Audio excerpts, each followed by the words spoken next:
The autumn rain fell upon Thornwood Manor like a penitent's tears, soft and unceasing, darkening the ancient stones until the great house seemed to emerge from the very mist that clung to the Yorkshire moors.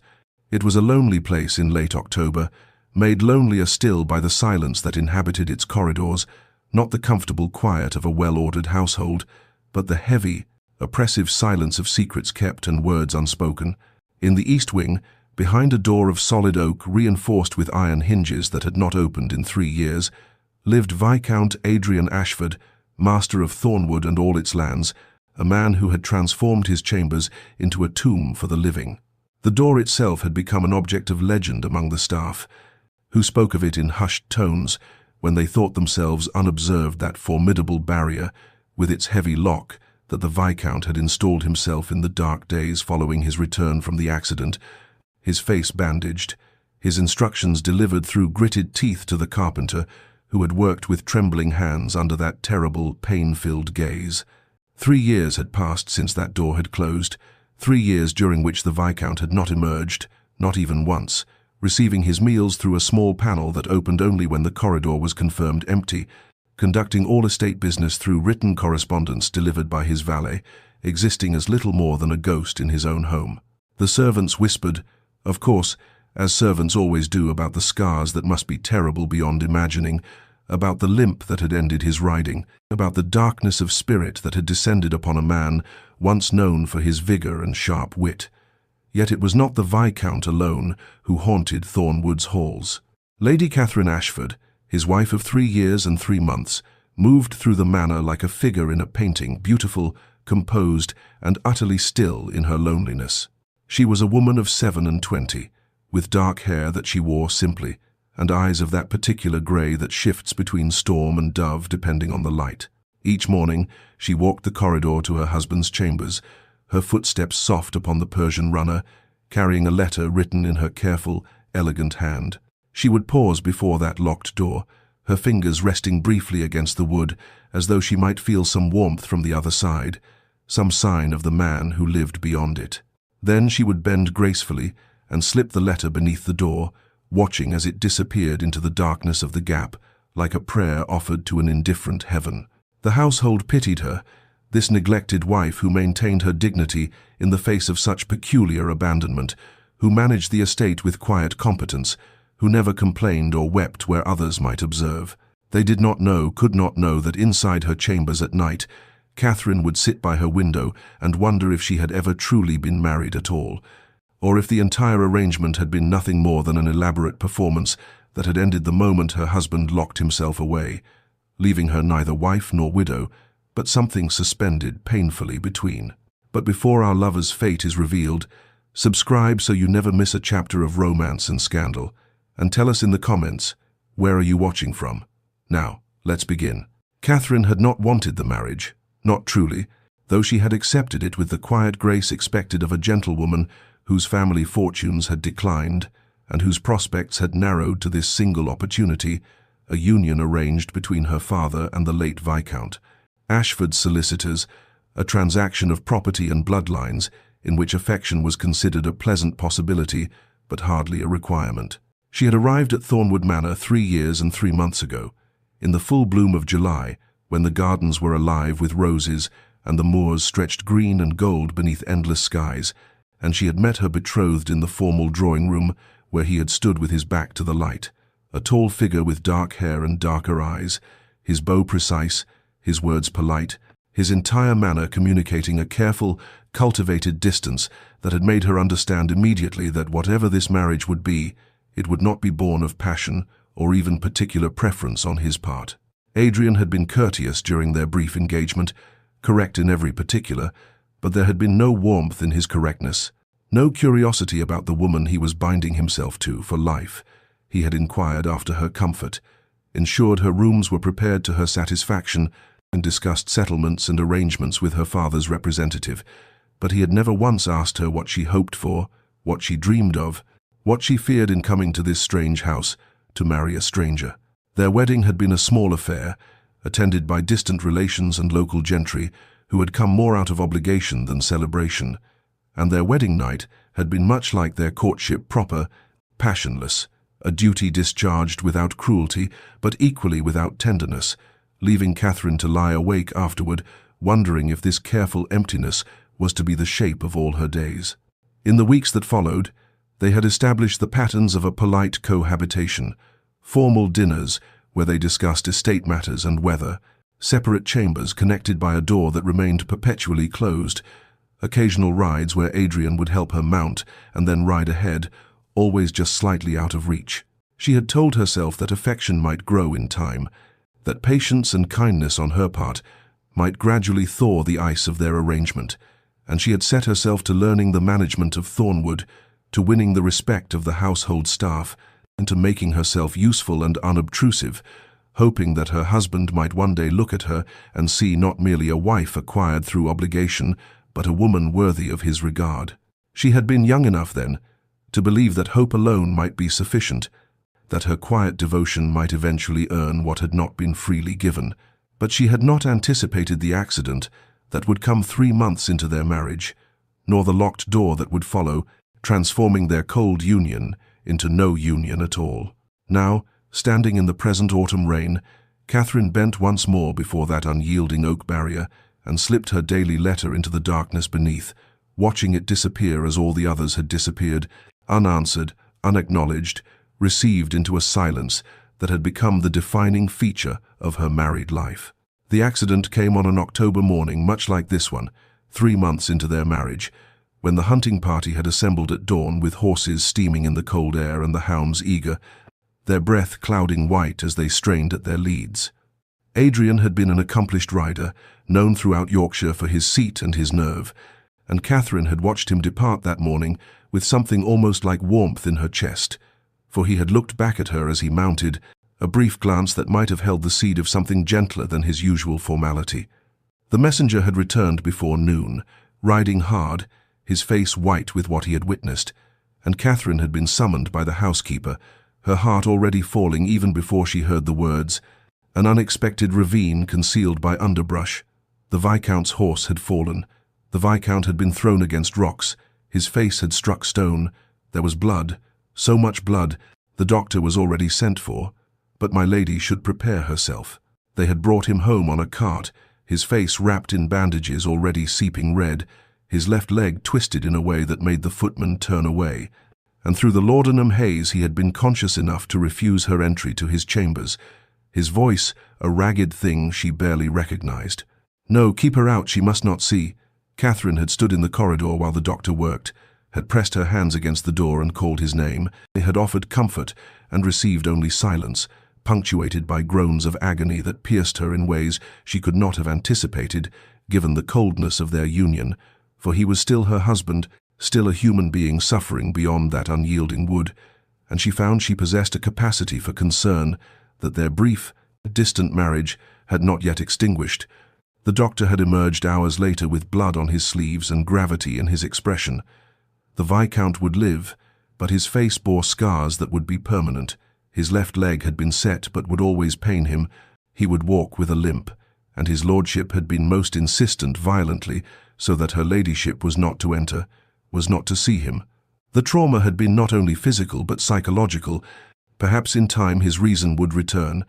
but for now his wishes must be respected. She had tried, that first week, to reach him standing outside his door and speaking to the wood, writing letters that she slipped beneath, requesting through his valet that she be allowed to help with his recovery, to read to him, to simply sit in his presence, anything to bridge this sudden and absolute separation. But he had responded to none of it, and on the 8th day she had heard the carpenter working inside the chambers, the sound of tools and heavy iron, and when she had inquired, she learned that the Viscount had ordered a lock installed, a proper lock with a key that only he possessed. And that evening when she approached his door she found it truly, finally, completely closed to her, and she had stood there in the dimming light, wondering how a marriage that had been merely cold could become, in the span of a week, no marriage at all, but a prison of separation in which she was condemned to live beside a husband she might never see again. Weeks passed in this manner, and Catherine found herself settling into a rhythm born not of contentment, but of sheer determination to survive the peculiar loneliness of being married, yet utterly alone, a state more isolating than widowhood, for at least widows received society's sympathy, while she received only pitying glances and whispered speculation about what failures of hers had driven her husband to such extremity. Each morning she rose at dawn, dressed with care though no one would see her except servants, and composed a letter at the small writing desk in her chamber's letters that began as desperate pleas and gradually transformed into something gentler, more patient, the chronicles of daily life that demanded nothing and offered everything. She wrote of the estate, the tenants' concerns, the harvest reports, the repairs needed on the north cottages, the accounts that required his attention, presenting these matters with clarity and her own recommendations, effectively managing Thornwood in his stead, though she signed nothing, decided nothing final, always deferring to his authority even as he exercised it only through absence. She wrote of the weather, how the autumn mists clung to the moors each morning, how the oaks in the park were turning copper and gold, how the first frost had come and silvered the lawns, how the rooks gathered in the elms at dusk, small observations that might have seemed trivial, except that they were her attempts to share the world with him, to give him windows when he had locked himself away from all light. She wrote, occasionally, carefully, of her concern for his welfare.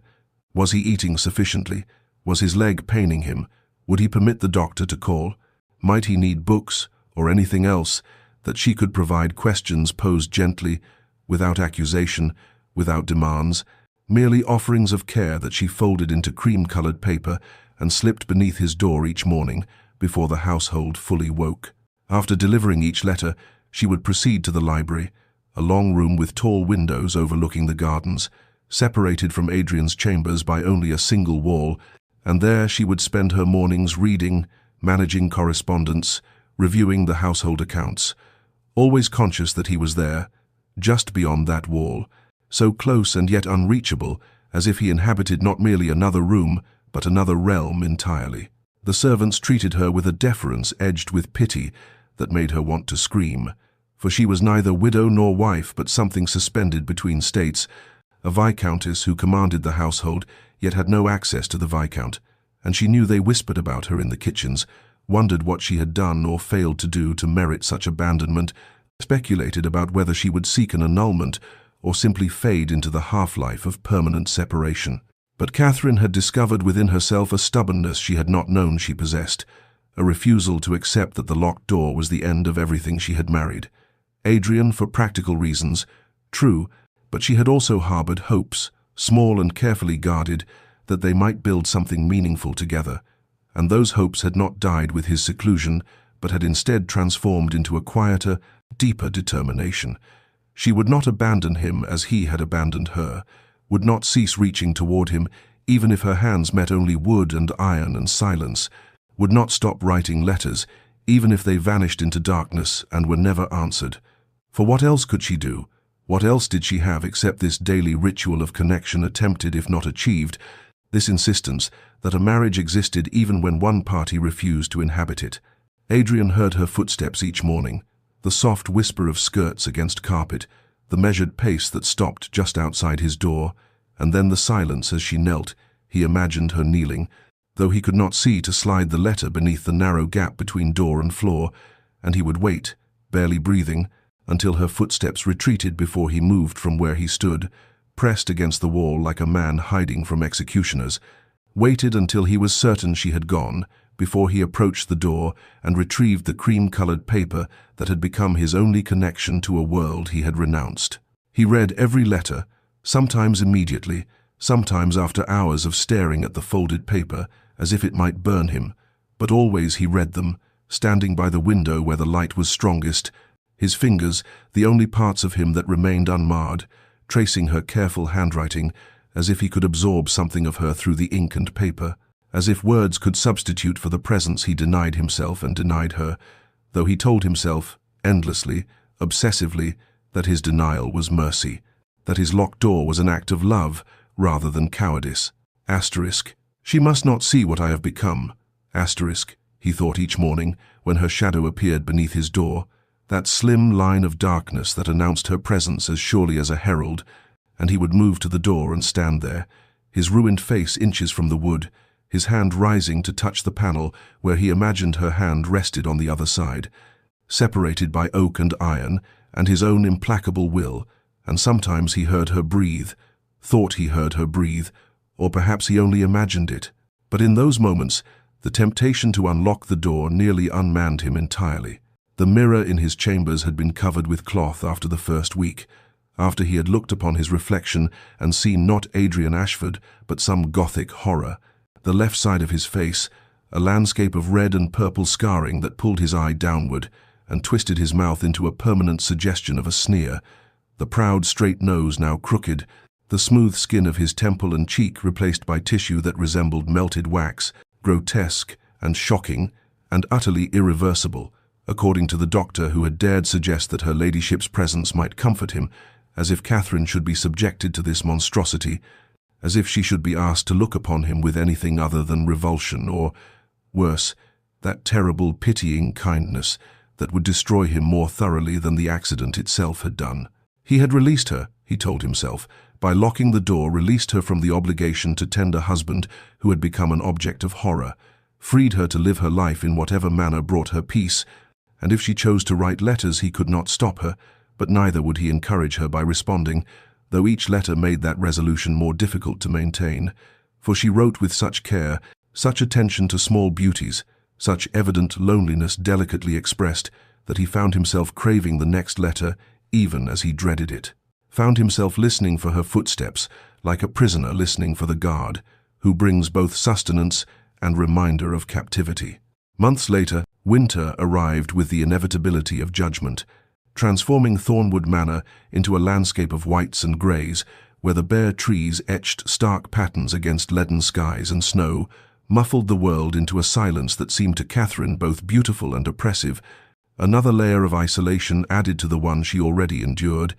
Yet she continued her morning ritual with a stubbornness that had calcified into something like faith, though faith in what she could not have precisely articulated faith, perhaps that persistence itself had value. That constancy meant something even when it appeared to mean nothing at all. Her letters had evolved, grown less tentative, as if she had decided that since he would not respond, she might as well write as she truly wished. And so she wrote with increasing honesty about her days, her thoughts, the small beauties she observed in the frozen gardens, and alongside the letters she began leaving gifts. A leather-bound volume of poetry she thought he might enjoy, retrieved from the London bookseller, a bottle of the French brandy she had discovered he preferred, ordered through the wine merchant, a scarf she had knitted herself during the long evenings alone, the work of her hands offered as evidence of time spent thinking of him, though she wondered if he would recognize the gesture for what it was or dismiss it as mere wifely duty performed without feeling. Adrian found each gift where she left it, arrayed beside the daily letter like offerings at a shrine, and he was undone by them in ways her words alone had not quite achieved, for the gifts were tangible proof of thought, of effort, of a care that could not be entirely explained by obligation, and the scarf especially tormented him. He held it in his ruined hands and imagined her sitting by the fire, needles clicking in the silence, creating something for him while he hid from her like a monster from a fairy story, and the soft wool seemed to carry her scent, or perhaps he only imagined it, but he pressed it to his face and felt something crack in the frozen wasteland of his chest. He began, tentatively, to respond not to her directly, that remained unthinkable, but through the valet he sent brief instructions about estate matters, formal and impersonal but nonetheless communications, threads of connection however thin, acknowledgements that her letters about the tenants and the accounts had been received and considered. And though he kept these responses purely practical, stripped of anything personal, they represented a breach in the wall he had built, a crack that let through the thinnest ray of light. Catherine received these messages: 3 lines about approving a repair, 2 sentences about selling timber, a brief note about tenant leases, with a joy entirely disproportionate to their content, for they were responses, proof that her letters reached him, that he read them, that she was not simply speaking into a void, and she treasured these scraps of attention as a miser treasures gold, reading them multiple times, analyzing every word for shades of meaning, searching for any hint of the man behind the formal instructions, and finding just enough to sustain her hope through the deepening winter, through the shortest days and longest nights, through the peculiar loneliness of Christmas spent in a house with another person who remained as absent as if he had never existed at all. A full year had passed since the door first locked, 365 days of separation marked by the patient accumulation of letters, when Catherine arrived at Adrian's chambers one February morning and found, instead of the usual silence that greeted her offerings, a folded piece of paper on the floor just beyond the threshold, pushed from inside his rooms to the corridor where she stood, a reversal that stopped her heart mid-beat. For in all these months he had never, not once, initiated contact in this manner, and her hands trembled as she knelt to retrieve it, the cream paper identical to her own stationery, and she recognized before she even unfolded it that this was his handwriting, his hand that had formed these letters, not dictated through a servant but written by him for her. The note contained only 3 sentences, formal and brief, regarding a discrepancy in the estate ledger she had mentioned in her letter from the previous week. Asterisk, Lady Ashford, the matter of the Western Timber accounts has been reviewed. Please proceed with the sale as you suggested. Your management of the estate continues to be exemplary. Asterisk, 3 sentences, fewer than 40 words, utterly impersonal in their content, and yet Catherine stood in the corridor clutching the paper as tears streamed down her face, for these were his words, his acknowledgement, the first thing he had written directly to her in a year, and the fact that he had addressed her, had thanked her however formally, had communicated not through the valet but through his own effort, represented a crack in the wall so significant she could barely breathe for the hope that flooded through her. She returned to her chambers and sat at her writing desk, the note smoothed before her like a precious artifact, and composed her response with shaking hands, taking care to match his formal tone while infusing her words with warmth, writing about the timber sale and the accounts but adding observations about the snow in the gardens, the birds that had appeared at the window that morning, small personal details offered carefully, testing the boundaries of what he might accept, and she ended with a simple expression of gratitude for his response, nothing effusive or demanding, merely an acknowledgement that she had received his words and treasured them, though she did not write the word Times treasured asterisk, for that would be too much, too revealing, and so she wrote instead that she was pleased to have his guidance, though pleased was entirely inadequate to describe the wild joy that made her hands unsteady as she formed each letter. She left this response at his door within the hour, unable to wait until the following morning, and resumed her day in a state of distraction, her mind returning again and again to those 3 sentences, analyzing each word, wondering if she had imagined the slight softening in the final line. The word Times continues, Times suggesting he had been aware all along of her work, had been watching in his way, had perhaps valued her efforts even when he could not bring himself to say so, and that night she slept with his note beneath her pillow, a talisman against the loneliness that had been her companion for so long, and when she woke the next morning, she found another note waiting, this one slightly longer, responding to her observations about the snow, and she understood with a clarity that stole her breath that something had shifted, that a door, not the physical door that remained locked, but some internal barrier had opened just enough to let through the possibility of connection, and she seized that possibility with both hands, writing back immediately, and thus began the tentative correspondence that would, in time, transform them both. Their correspondence developed through the remaining winter months with a momentum that felt to Catherine like watching ice begin to thaw, the letters arriving now with regularity, sometimes twice in a single day, and Adrian's words gradually lengthened, expanded, grew less guarded, the formal structure that had characterized his first notes giving way to something more natural, more revealing, as if he were slowly remembering how to speak to another human being after his long silence. They discussed books, Catherine mentioning a novel she had been reading, and Adrian responding with his own thoughts on the work, then recommending another volume, and soon they were engaged in a literary conversation that ranged from poetry to philosophy, from history to the natural sciences, and Catherine discovered that her husband possessed a mind of remarkable depth and breadth, that the cold, distant man she had married 3 years prior had been hiding not just his face but his entire self, all the complexity and intelligence and feeling that now spilled across the pages he slid beneath his door. They debated the merits of various philosophers, argued gently about interpretations of Shakespeare's tragedies, discussed the agricultural improvements being implemented across England and whether such changes were entirely beneficial or came with hidden costs, and these conversations conducted entirely through ink and paper, with sometimes hours or days between response and reply, felt to Catherine more intimate than any spoken exchange she had experienced in her life, for writing allowed a vulnerability that speech did not, the careful selection of words, the ability to express thoughts fully without interruption,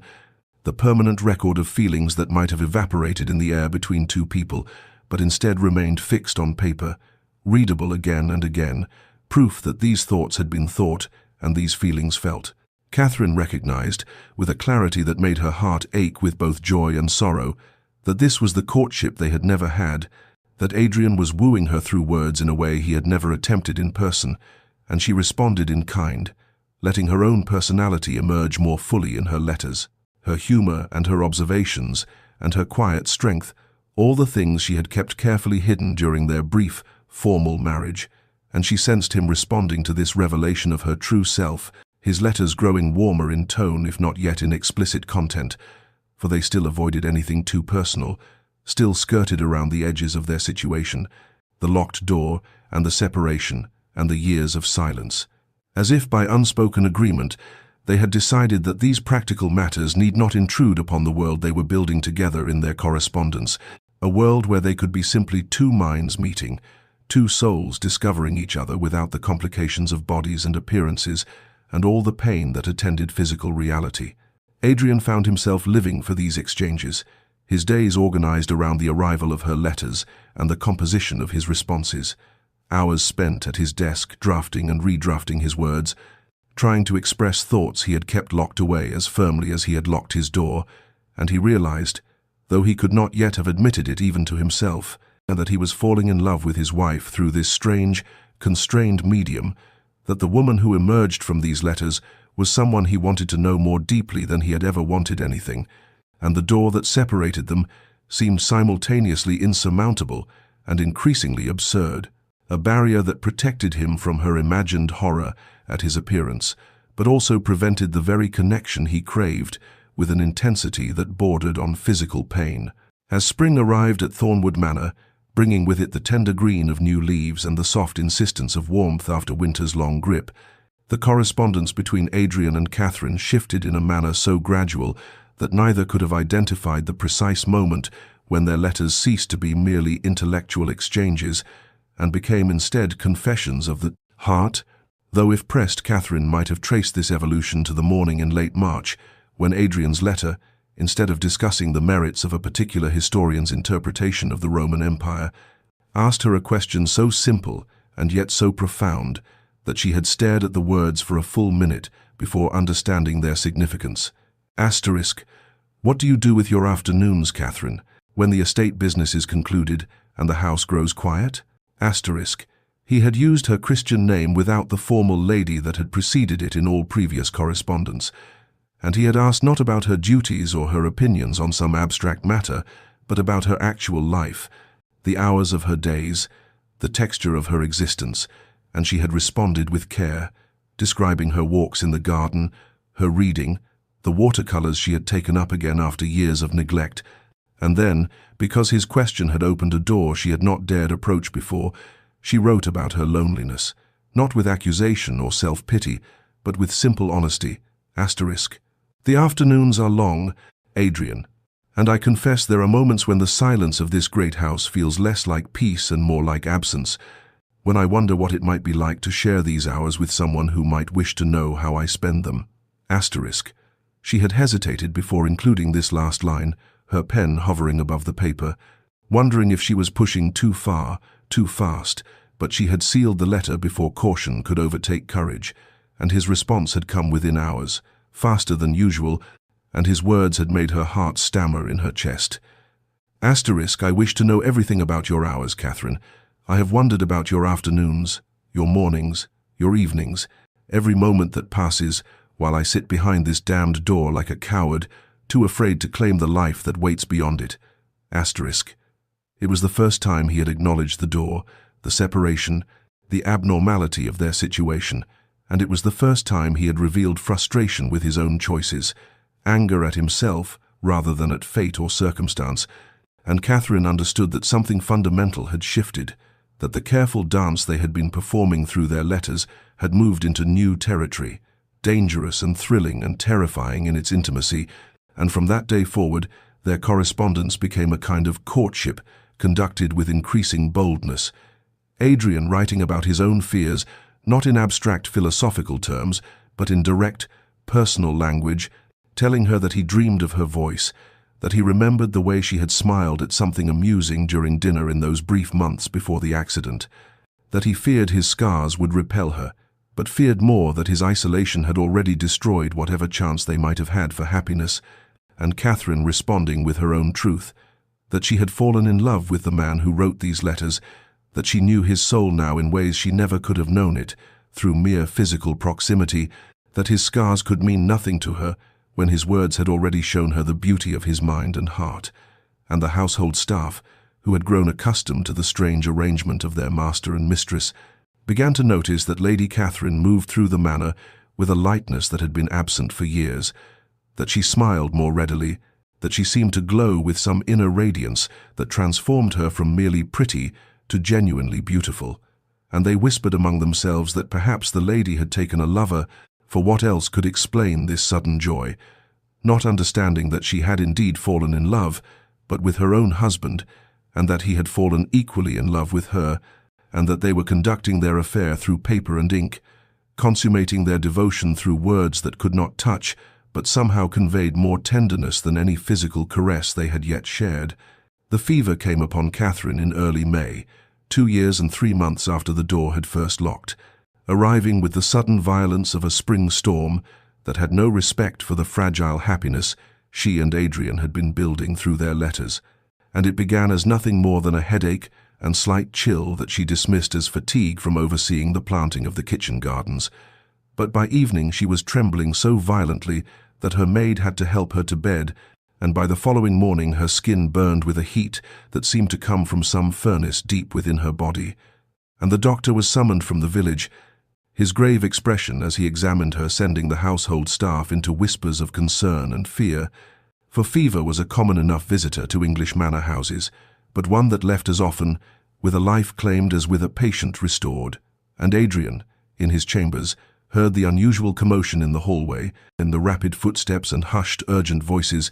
and when his valet knocked to inform him that Lady Catherine had taken seriously ill, something seized in his chest like a fist closing around his heart, and he crossed immediately to the door that connected his chambers to the corridor, pressing his ear against the wood, as he had done countless times over the past 2 years, but this time listening not for her morning footsteps, or the soft sound of a letter being slid beneath his door, but for any information about her condition, any fragment of conversation that might tell him whether she would live or die. And for 3 days he remained there, sleeping only in brief intervals on the floor beside the door, listening as the doctor came and went, as the maids carried water and linens, as the housekeeper's voice directed the nursing efforts with calm efficiency, and on the second night he heard Catherine in her delirium, her voice high and strange and broken by fever,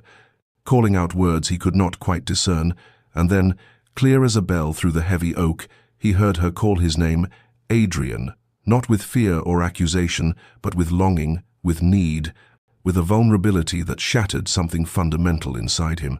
and his hand went to the door handle, closed around the cold metal, his entire body trembling with the effort of confronting the choice that stood before him, and he remained frozen there for what might have been minutes or hours, his hand on the handle and his forehead pressed against the wood, wanting with an intensity that bordered on madness to open the door, to go to her, to take her hand and tell her he was there, that she was not alone, but unable to move, unable to turn the handle, because the fear that had kept him imprisoned for 2 years still had its claws in him, the terror that she would look upon his ruined face and recoil, that the intimacy they had built through letters would dissolve the moment physical reality intruded, and he hated himself with a purity of loathing he had never experienced, even in the darkest days after his accident, hated that he was such a coward that he could not go to his own wife when she called for him in her illness, could not offer her even the comfort of his presence when she might be dying mere yards away from where he stood, paralyzed by vanity and fear, and he paced his chambers like a caged animal, back and forth, his limp more pronounced due to agitation, his hands pulling at his hair, his breath coming in ragged gasps, and the battle that raged within him was between the man he had become isolated,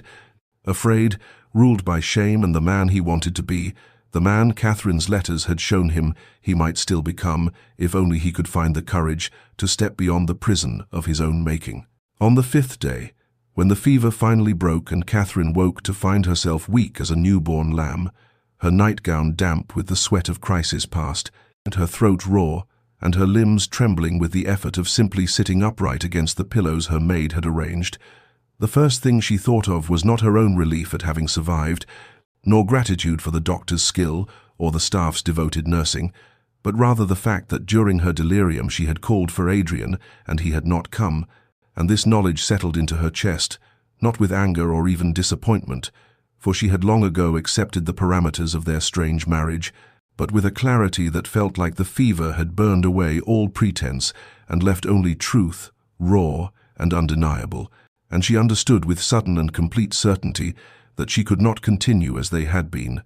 that something had to change or break or end, that 2 years of letters, however tender, however intimate, could not substitute for a life actually lived together, and so when her maid had left her with tea and toast that she was too weak to eat, Catherine reached for her writing desk with shaking hands and pulled forth paper and pen, and she began to write a letter unlike any she had sent before, without careful construction or diplomatic phrasing or the protective distance she had always maintained, but instead with the kind of honesty that only comes when one has looked at death closely enough to see one's own reflection in its eyes and realize that time is not infinite, that patience can become complicity in one's own unhappiness, that love, unspoken and unlived, is a kind of slow death all its own. Adrian *, she wrote, her hand barely steady enough to form the letters. I have just woken from a fever that might have killed me, and the first thing I understood upon waking was that I have been dying by degrees for 2 years, not from illness, but from loneliness, from living in the same house with a man I love but never seeing, never touching, never sharing more than words on paper, and I must tell you now, while I am still weak enough to be brave, that I can no longer bear it, not because I do not treasure our correspondence, I treasure it more than I can express, but because I have fallen in love with you through your letters, Adrian, wholly and completely in love with your mind and your heart and your soul, and I know you fear your scars will repel me, that the injuries you suffered have made you somehow monstrous or unworthy of love, but I must tell you that I do not care about your scars. I cannot care about them when I have read your thoughts and your fears and your dreams and found them so beautiful that my heart aches with the wanting of you, and I heard you at the door during my fever, Adrian. I was not so far gone that I did not know you were there, your hand on the handle, and I understood that you wanted to come to me but could not, and I forgive you for that. I forgive you for everything, but I cannot continue to live this half-life, loving you through paper and ink while we waste the years we might have together, and so I am asking you not to open the door, for I will not demand what you cannot freely give, but I am telling you the complete truth of my heart, so that you will know, whatever you choose, that you are loved, scars and all, that you have always been loved, and that if you can find the courage to step beyond that door, I will be here, waiting, for whatever time we have left in this world. She sealed the letter before courage could fail her, before weakness could make her soften the words or add qualifications that would blunt their edge, and she asked her maid to place it at his door as usual, and then she lay back against the pillows, exhausted and trembling and more terrified than she had been even in the depths of fever, because she had finally told the truth, complete and unvarnished, and now there was nothing to do but wait and see if truth was enough to break down the walls that fear had built. Adrian found the letter just after dawn, slipped beneath his door as all her letters had been, but when he unfolded the paper and began to read, his hands started trembling before he had finished the first sentence, and by the time he reached her confession of love, his vision had blurred, with tears he had not shed since the day of the accident, and he read the letter again immediately, then a third time, then a fourth, each reading peeling away another layer of the defenses he had built around himself, the rationalizations and justifications and elaborate architecture of fear that had kept him imprisoned for 2 years.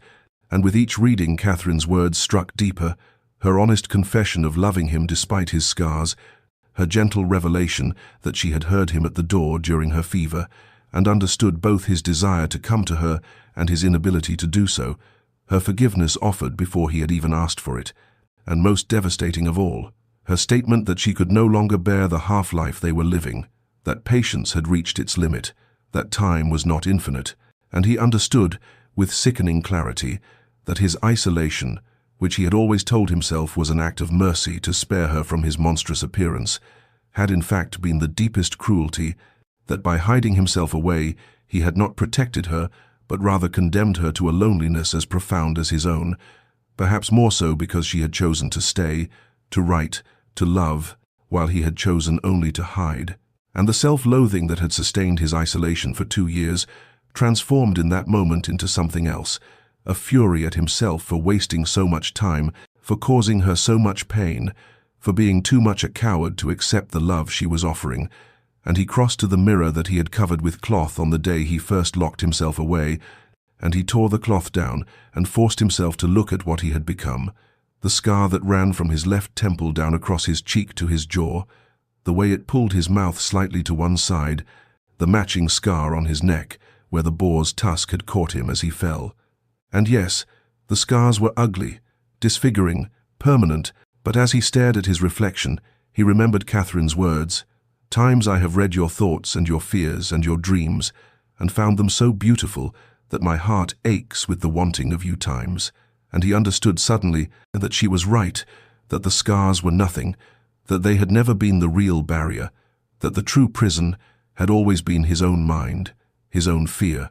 his own inability to believe himself worthy of love. And he stood there before the mirror as morning light slowly filled his chambers,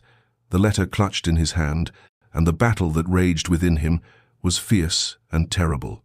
Self-hatred, warring against the desperate hope that her words had kindled, fear fighting against love, the desire to remain hidden struggling against the realization that if he did not act now, if he did not find the courage Catherine had shown in writing her letter,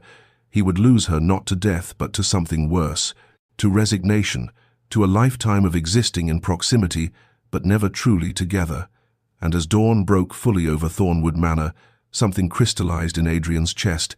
a decision made not with certainty or confidence, but with the desperate clarity of a man who has finally seen the edge of the abyss and chosen to step back. And he knew what he had to do, knew that words would no longer suffice, that after 2 years of letters, the time had come for action, for the physical destruction of the barrier he had built. And his hands stopped trembling as purpose replaced paralysis, and he turned from the mirror toward the door that had been locked for so long, knowing that within the hour it would cease to exist. Catherine woke with the first light of morning, still weak from her illness, her body feeling as though it were made of gossamer and air, and she lay against the pillows watching dawn paint the walls of her chamber in shades of rose and gold, her mind turning over the letter she had sent the previous day, wondering if she had been too honest, too vulnerable, if she had frightened him away entirely, or if perhaps her words had reached something in him that all her careful patience had not. And she was contemplating whether she had the strength to rise and dress when a sound shattered the morning quiet, a tremendous crash that seemed to shake the very foundations of Thornwood Manor, followed by another and another, the sound of wood splintering and breaking, and Catherine sat upright despite her weakness, her heart suddenly racing, and she heard voices in the corridor, servants crying out in alarm, footsteps running, and then another crash, louder than before, and she knew, with sudden absolute certainty, what was happening, knew it in her bones and blood before her mind could fully comprehend it, and she pressed her hand to her mouth as tears sprang to her eyes, because Adrian was breaking down his door, was destroying the barrier he had built 3 years ago, was tearing apart the symbol of his isolation with what sounded like savage determination, and the crashes continued, rhythmic and violent, and the sound of an axe biting into wood, and Catherine could hear his voice now through the chaos, a wordless cry of effort and anguish, and something that might have been rage or might have been release, and the household was in uproar. She could hear Mrs. Davies shouting for someone to fetch help, other servants asking what was happening, whether the master had gone mad. But Catherine understood that this was not madness but rather its opposite. This was sanity returning after 3 years of self-imposed exile. This was a man fighting his way out of his own prison. And then there was one final tremendous crash, different from the others, the sound of something large and heavy falling, and silence followed, sudden and complete, as though the entire manor were holding its breath, and Catherine found herself on her feet, though she did not remember rising, her hand gripping the bedpost for support, her whole body trembling with weakness and emotion, and she heard footsteps in the corridor outside Adrian's chambers, slow and uneven, the familiar rhythm of his limp, and she realized he was walking through the ruined doorway, was stepping out into the corridor for the first time in 3 years, and her tears were falling freely now, and she moved toward her own door on legs that barely supported her, needing to see him, needing to witness this moment of transformation. And when she opened her door and looked down the corridor toward his chambers, she saw him standing in the hallway, surrounded by servants who had frozen in shock, saw the destroyed door lying in splinters behind him, saw him trembling and breathing hard from exertion, the axe still in his hand, his scarred face visible to all of them, and their eyes met across the distance, and in his gaze Catherine saw fear and love and desperate hope, and the terrible vulnerability of a man who has finally destroyed his own prison and now stands exposed before the world. And she took one step toward him, then another, and nothing else mattered but crossing the space between them. Adrian let the axe fall from his hand, and it clattered against the floor with a sound that seemed to echo through the sudden silence. And he stood there in the corridor surrounded by shocked servants, his chest heaving, his scarred face fully visible in the morning light, for the first time in 3 years. And when he saw Catherine emerge from her chambers, pale and trembling from illness, but moving toward him with tears streaming down her face, every remaining fragment of his courage coalesced into purpose, and he began to walk, each step a deliberate act of will, his limp more pronounced than usual from exertion and 3 years of disuse, and the servants parted before him like water, their faces showing shock and pity and curiosity. But he looked only at Catherine, at the woman who had waited with such impossible patience, who had loved him through paper and ink when he would not allow her to love him in flesh and breath. And as he drew closer, he could see every detail of her face, the pallor left by her illness, the tracks of tears on her cheeks, the way her hands trembled as she reached toward him. And when he finally stood before her, they were both crying, both trembling, both afraid and hopeful in equal measure, and for a long moment they simply looked at each other, truly looked, without barriers of wood or pride or fear between them, and Catherine's gaze moved across his face, taking in the scars he had hidden for so long, the twisted tissue that ran from temple to jaw, the way his mouth pulled slightly to one side, the marks of violence and survival that he had convinced himself made him monstrous, and he waited for her to flinch, to look away, to show some sign of the revulsion he had always imagined, but instead, her expression filled with such tender recognition, such pure love, that his breath caught in his throat, and she lifted her hand slowly, giving him time to retreat if he wished. But he did not retreat, could not retreat, had spent 3 years retreating, and would retreat no more. And when her fingers touched his scarred cheek with infinite gentleness, when her palm curved to cup his face, and her thumb traced the line of the scar as though it was something precious, rather than shameful, something broke open in Adrian's chest, some final defense crumbling into dust, and he turned his face into her touch, like a man starved for contact, which he was. And Catherine made a small sound that was half sob and half laugh, and she whispered his name, just his name, and it was the first time he had heard her voice directed at him rather than through a door in 3 years. And the sound of it undid him completely, and he reached for her with shaking hands, touching her face as she touched his fingers tracing the line of her jaw, the curve of her cheek, learning through touch what he had denied himself through sight, and they stood there in the corridor with servants watching and morning light streaming through the windows, 2 people who had been married for 3 years finally meeting for the first time. And Catherine smiled through her tears and said, "You broke down your door," and Adrian's voice, rough from disuse and emotion, replied, "I should have done it 3 years ago." Adrian found himself unable to speak further, his throat closed with emotion, and Catherine seemed to understand because she took his hand and led him back down the corridor toward her chambers,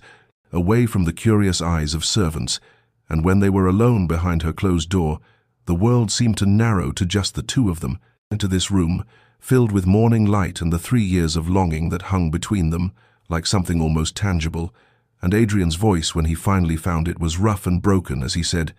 "Catherine, I have been such a fool, such a coward. I locked myself away and told myself it was for your sake, that I was sparing you the sight of what I had become. But all I did was hurt you. All I did was waste 3 years we could have spent together, and I am so profoundly sorry. I do not know how to express the depth of my regret." And tears were streaming down his scarred face, and Catherine reached up to wipe them away with gentle fingers, and she said, "Stop, please stop. There is nothing to forgive. You were in pain and you did what you thought you must to survive it. We cannot reclaim the time that has passed, but we have all the time ahead of us, and that is what matters now." But Adrian shook his head and continued, his words tumbling out after 3 years of silence. "I read every letter you wrote, every single one. I would wait for the sound of your footsteps, and then I would retrieve your letters from beneath the door, and I would read them over and over until I had memorized every word, and through your words I came to know you, truly know you. And I fell in love with you, Catherine. I fell in love with your patience and your kindness and your intelligence and your hope. I fell in love with the woman who would not abandon me, even when I tried to abandon her. And when you were ill and I heard you calling for me through the door, I nearly broke then. I stood with my hand on the lock, and I wanted desperately to go to you, but I was still too much of a coward. And then your last letter, your beautiful, honest letter. It broke through every defense I had built, and I realized that my isolation had become a greater cruelty than my scars could ever be." And Catherine was crying now too, and she took both his hands in hers and said,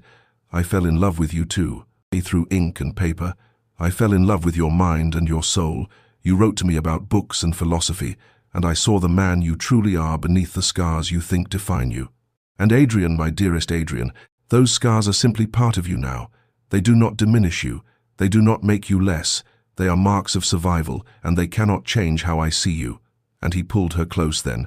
carefully as though she might break, mindful of her recent illness.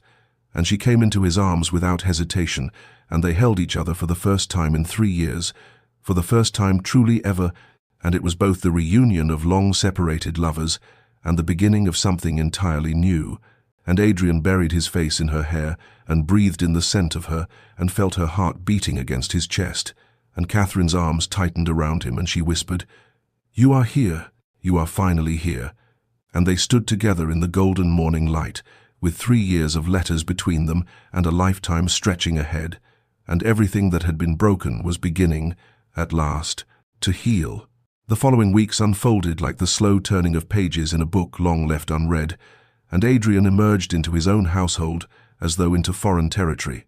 Each step beyond his former chambers, a small act of courage that Catherine witnessed with patient pride, and at first the servants would stare when he passed, their eyes drawn to the scars that marked his face before they remembered their training and looked away.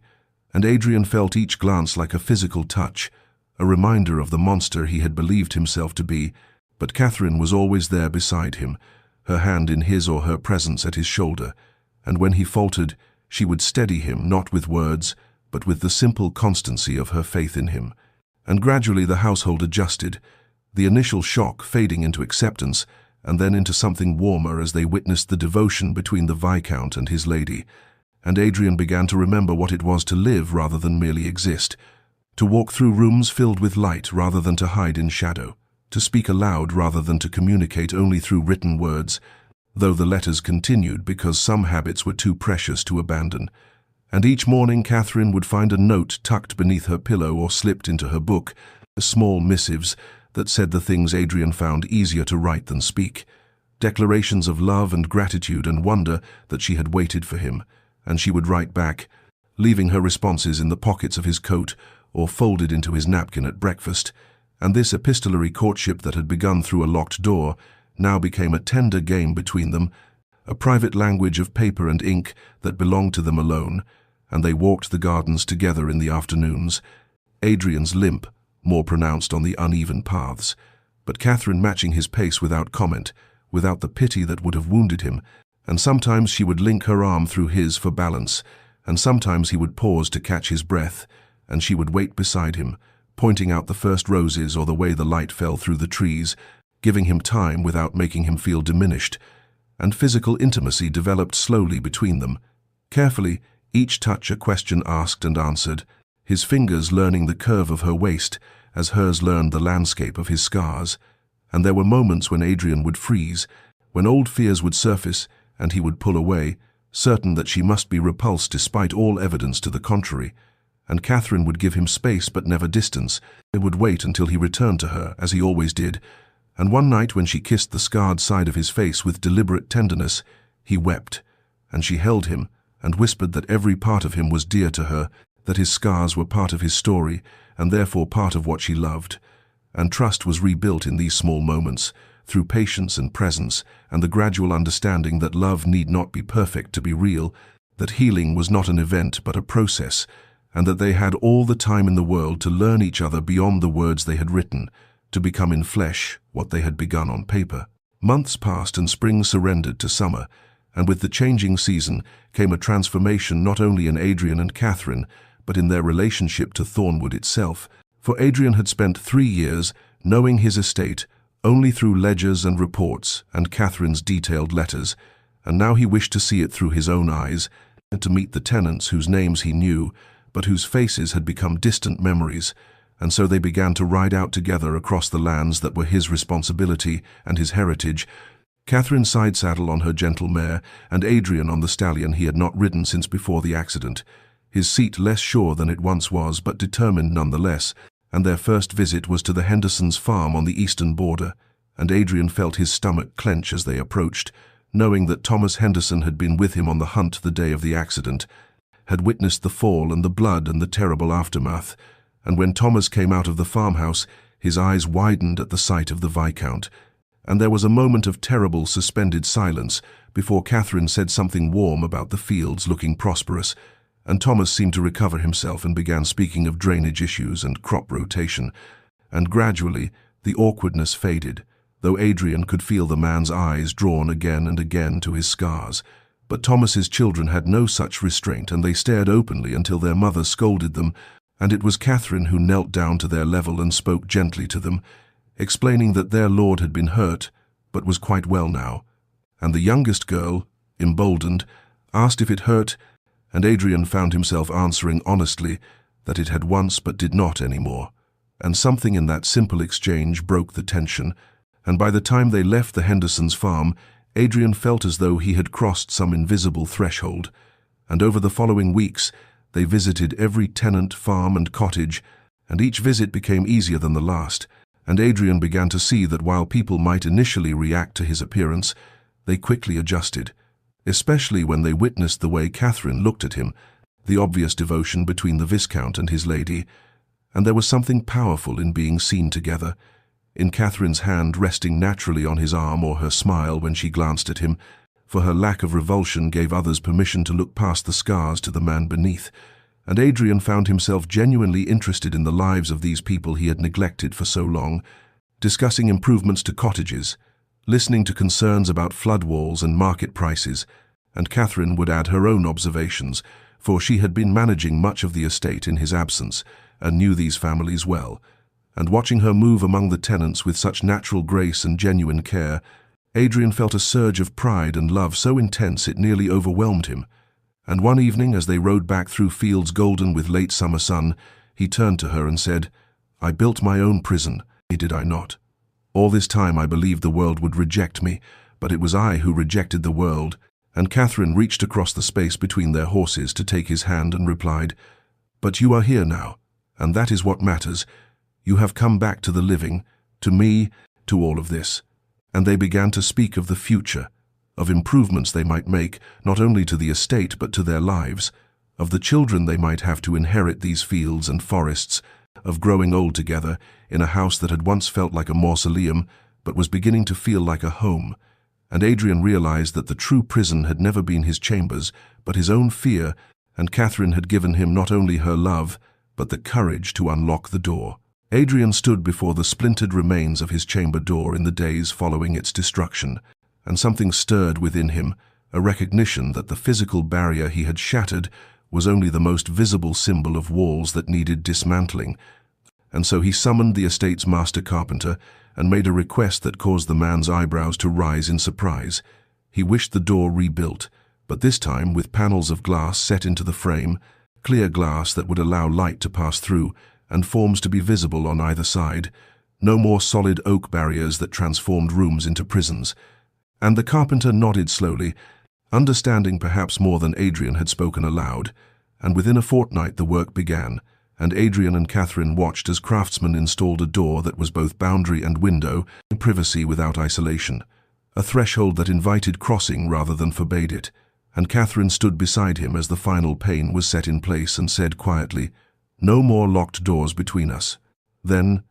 and he took her hand and agreed, never again. And the rebuilding did not stop there, for they began to redesign the chambers themselves, knocking through the wall that separated Adrian's apartments from Catherine's, so that the space flowed from one room to the next, creating a shared sanctuary where before there had been division,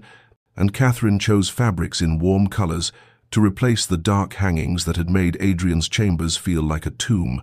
and together they selected furniture that spoke of comfort rather than austerity, of a life lived rather than endured.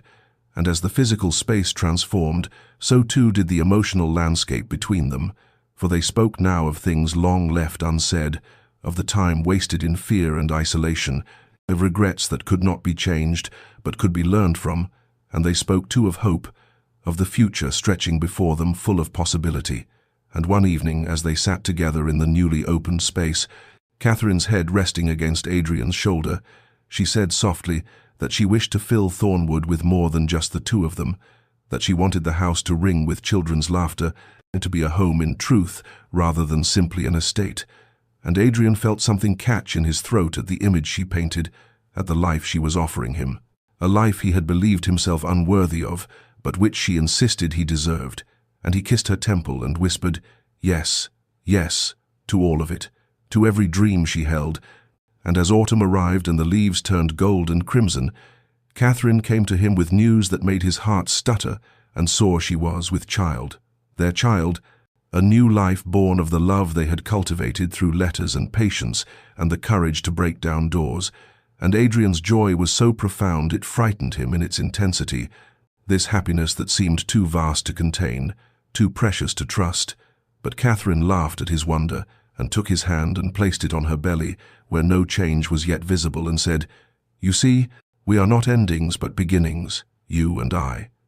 And he understood then that this was what healing looked like, not the erasure of scars but the building of new stories over old wounds, not forgetting what had been lost, but choosing to embrace what could still be found. And the house itself seemed to breathe differently around them, lighter somehow, as though Thornwood too was being rebuilt from the inside out. 3 years had passed since the morning. Adrian shattered his chamber door with an axe. 3 years measured not in isolation but in togetherness, the same span of time that had once been marked by locked doors and unanswered letters, now filled instead with laughter and light, and the particular chaos that small children bring to even the grandest of houses. And on an autumn morning very like the one when this story began, Adrian stood in the entrance hall of Thornwood Manor watching his daughter, nearly 2 years old now, dark-haired and fearless, toddle across the marble floor with determined steps, while his son, barely 6 months, dozed in Catherine's arms. And the transformation of the house was complete, for where once there had been whispers and pitying glances from servants, there was now the comfortable bustle of a household fully alive, maids who smiled as they worked, and footmen who no longer averted their eyes from their master's scarred face. And Catherine descended the stairs with the particular grace of a woman who had grown into her role as mistress of this estate, no longer the uncertain bride who had written tentative letters to a husband who would not see her, but a woman confident in her place and in her love. And she caught Adrian's eye, and smiled in that way that still made his heart stutter even after all this time. And he crossed to her and kissed her temple, and took their son from her arms, so that she might have a free hand to catch their daughter before she attempted to climb the hall table. And they walked together through corridors that had once echoed with loneliness, but now rang with life, past the library where the original splintered door from Adrian's chambers was mounted on the wall behind glass and preserved as Catherine had insisted it should be, a reminder of the day everything changed, and sometimes Adrian would stand before it and marvel at how close he had come to losing everything through his own fear. How the prison he had built might have remained forever sealed had Catherine not possessed the courage to write truth when politeness might have been easier, and they walked now to the breakfast room where cook had prepared a family meal, something that would have been unthinkable in the old days when the Viscount took his meals alone and his wife dined in solitary formality. And as they settled around the table, their daughter in her high chair and their son cradled nearby, Adrian reached across and took Catherine's hand, a gesture he made often, needing still to reassure himself that she was real, that this life was real, that he had not dreamed his way out of that dark chamber. And later, when the children were with their nurse and the house settled into afternoon quiet, Adrian retired to his study and took out paper and ink, for he still wrote to Catherine, left letters on her pillow or tucked into books she was reading, small notes that said the things he feared he might forget to speak aloud, expressions of love and gratitude and wonder that she had waited for him, that she had refused to abandon him even when he had abandoned himself. And Catherine treasured each one, kept them in a box inlaid with mother-of-pearl, and sometimes when he could not sleep, he would find her reading them by candlelight, her fingers tracing words he had written, and she would look up and smile, and he would know that the door between them, once so brutally destroyed, would never exist again. Evening settled over Thornwood Manor with the gentleness of a benediction. The sky streaked with amber and rose as the family gathered once more around the dining table, and Adrian watched Catherine cut their daughter's food into small pieces, while their son gurgled contentedly in the cradle beside her chair, and he felt that peculiar tightness in his chest that he had come to recognize as overwhelming gratitude, the kind that made one believe in providence or fate or whatever force had guided Catherine's hand when she wrote that final letter, the one that had broken through his defenses and given him the courage to take an axe to his own prison. And as the meal concluded, and the children were taken up to the nursery, and Catherine returned to sit beside him in the drawing-room, her hand finding his with the ease of long habit, Adrian knew that this was happiness, not the absence of scars or difficulty, but the presence of someone who chose to stay through both. And the story of their love was perhaps an unusual one, built as it was on locked doors and desperate letters and 3 years of isolation that might have destroyed them, but instead became the foundation of something unshakable. And perhaps, dear listener, that is what I wish you to understand from their tale, that the walls we build around ourselves, whether from fear or shame, or the belief that we are protecting others from our own perceived monstrousness, become prisons far more terrible than any external judgment could ever be. That isolation, no matter how we justify it, no matter how much we convince ourselves it is noble or necessary, is ultimately a form of self-destruction that wounds not only ourselves, but those who love us. And Catherine and Adrian's story reminds us that courage is not the absence of fear, but the willingness to break down the barriers we have constructed, even when our hands tremble on the axe, even when we are certain that what lies on the other side of the door will be rejection or horror. And sometimes, often even, what we find instead is grace, is love that sees beyond the surface to the soul beneath. And their story teaches too about patience, about the kind of love that continues to write letters to a locked door, that refuses to abandon even when abandonment would be easier, that waits not passively but with active hope, with daily renewed commitment, with the understanding that some transformations cannot be rushed, but must unfold in their own time. And if you find yourself behind a locked door of your own making, whether literal or metaphorical, whether built from trauma or shame or fear, or simply the weight of years of accumulated pain, know that it is never too late to reach for the axe, never too late to shatter the barrier and step through into the light. And if you are the one writing letters to someone else's locked door, know that your patience is not weakness but strength, that your refusal to abandon is a form of love that can change everything. And perhaps we are all in our own ways, both Adrian and Catherine, both the one hiding and the one hoping, both the one who must find courage to emerge and the one who must find courage to keep faith. And the letters we write, whether to others or to ourselves, whether on paper or in the silent language of persistent presence, matter more than we know, carry more weight than we imagine. And sometimes a single letter, a single moment of raw honesty can be the thing that finally breaks through. And so I wish you the courage to destroy your own doors, the patience to wait for others to destroy theirs, the wisdom to know which role you are called to play in each moment. And may you find, as Adrian and Catherine did, that on the other side of fear and isolation lies not the rejection you dreaded, but the connection you needed all along. And may you rest well tonight, dear listener, knowing that no door is so firmly locked that love cannot find a way through. And if you found meaning in this story, I invite you to subscribe to this channel, to share this tale with someone who might need to hear it, and to remember always that the most profound transformations often begin with the smallest acts of courage: a letter slipped under a door, a hand that refuses to stop knocking, a heart that dares to hope when hope seems foolish. For in the end, we are all stories of doors locked and doors opened, of isolation chosen and connection reclaimed, and the tale we tell with our lives is written not in the barriers we build, but in the moments we find the strength to tear them down.